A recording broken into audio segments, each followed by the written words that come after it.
So, good afternoon, ladies, because we have no gentlemen. As you know, Japan is known for being a very curious representation of both tradition and modernity. Indeed, this country has given the world many technological advances that we could not live without today. However, one of the most important Japanese advances is a system that has helped to prevent the loss of thousands of human lives, and it's not so widely known. I am talking about a system called J Alert. It's a nationwide warning system that the country launched in February 2007. So, as Japan lies on the Pacific volcanic belt, the occurrence of large-scale earthquakes, tsunamis, and possibly volcanic eruptions are unavoidable. So, of course, they need a reliable system to know when the population could be in danger. How does this system work? Okay, so first of all, we have 4,235 seismometers installed throughout the country.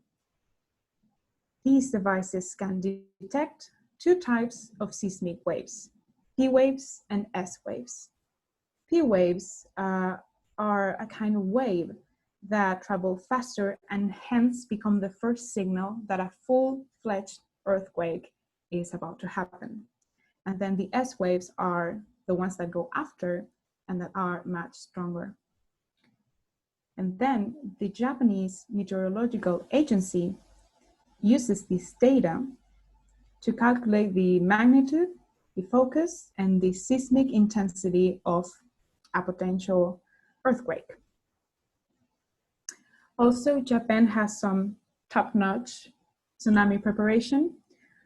We all know tsunami waves can quickly spread to near-shore areas and cause further destruction after an earthquake, as it sadly happened in 2011, I think. So the country relies on a deep ocean assessment and reporting of tsunami system. That is like a set of buoys stations that, similarly to the seismometers, trigger a warning when something's off, basically. However, the warning for the general public, for the population, called earthquake early warning, is only issued if an earthquake of 5 or higher on the Japanese scale, which is not Richter scale, the one we know, is expected. This early warning is aimed at mitigating earthquake-related damage by allowing countermeasures such as slowing down trains, stop industrial activity, controlling elevators to avoid danger, and enabling people to quickly protect themselves in various environments such as factories, offices, houses, or even cliffs.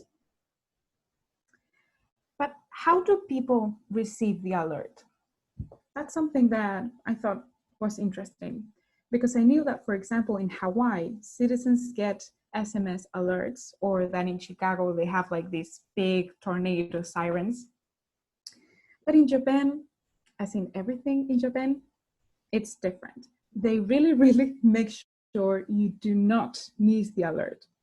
You see, when the early warning is issued,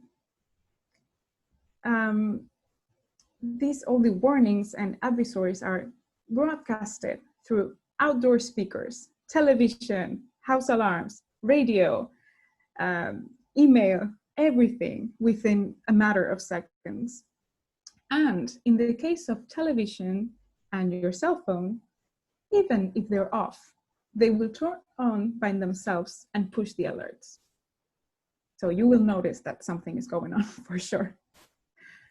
Also, this early warning system provides advanced announcement of the estimated seismic intensity and the expected arrival of the different tremors, so to say, the different waves of movement. This may be terrifying to some people, but for me it's reassuring to know where I am, to know when the shaking is going to happen, how much it's going to last. I think this information is really useful, especially when you have a few seconds between you receiving the alert and you being able to seek for shelter. Also, the alerts are issued in, of course, Japanese, English, Chinese, Korean, and Portuguese, because the Brazilian people, they're like the biggest foreigner community in Japan. I didn't know about that, but it was, at least it was surprising for me.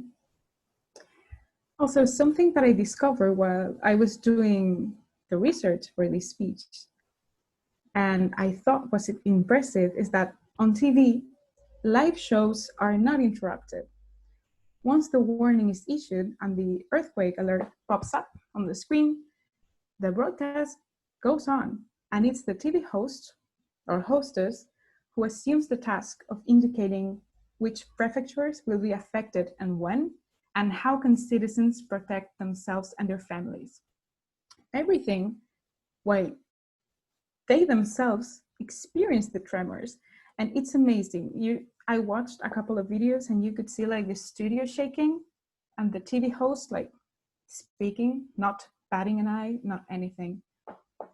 Also, I noticed the alarm sounds they used were loud, high-pitched sounds, of course, but they were like chimes or a twinkling sound rather than the unnerving alarm sounds that we've heard in Hollywood movies again and again, and that they are like my personal reference for that kind of warning disaster alarm. I like that because they sing sounds that call to action rather than to panic. And I thought that was really thoughtful and useful. I personally admire that effort of trying to deal with a serious situation as calmly and united as possible, rather than having a to each his own attitude.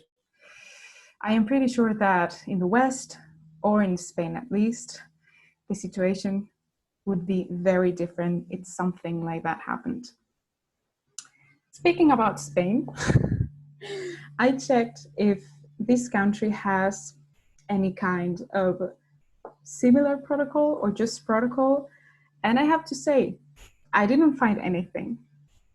And yeah, I am aware that in Spain, earthquakes are less frequent and much lighter. But for example, we have cases like the 2011 Lorca earthquake, which was very destructive for different reasons, but especially because we were not prepared for it as a country. And we shouldn't forget that we have like several active volcanoes on the Canary Islands, and we have no protocol for that. Or at least, well, I lived in Tenerife for 9 months, and I mean, I did not receive any kind of information of what to do if a volcano decided to explode. So it was that. So as a conclusion, because I don't want to make this too long, I wish that countries that have to deal with this kind of natural disasters frequently choose to implement this kind of prevention plans rather than always having to deal with the aftermath. There's so many things that I don't like, or that so many Asian values that I don't agree with, but I think when it comes to prevention, we should all learn from them. Thank you very much.